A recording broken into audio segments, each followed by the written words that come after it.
kumdang hladang bangin tu kum Christmas ki pa te in mang thei te hi zong lew han kanam mi te in hi chilai hin ilung gi luwa ina ki lamun ti wa kain so hi ki pa kumdang bangin Christmas ni lo pi ni lem thei lovin mi tin na leng vai kam pul do na le ngai pul do na in o pakai hin ve in kanam gen thei la lung bom la mo nga pathin ho na a Jesu pin len na ding gam tum angai se tu ni thaleng vai din pul do zong leo hen kum kit pakai lem na ki pa tau hi te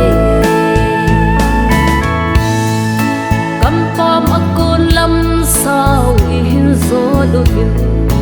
husung veng song Christmas hin dal do ve gel bang hi so lo bel ma te si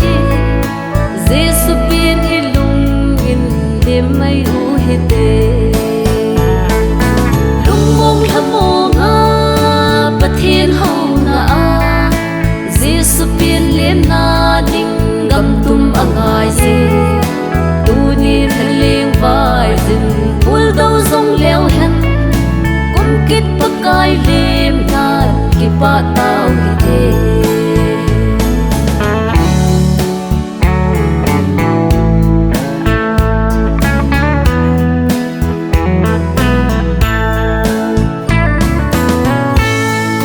len khom le lam kul ho te hi zong le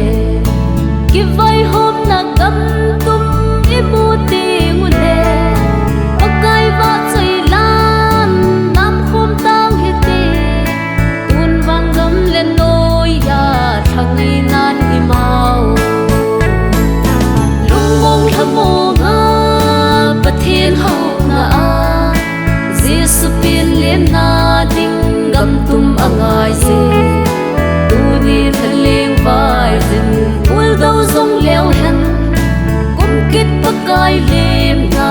ki pa tau hi te lung mong la mo nga pathin ho na a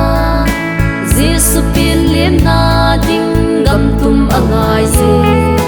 tu ni thaleng vai din pul do zong leo hen kum kit pakai lem na ki pa tau hi te kum kit pakai lem na ki pa tau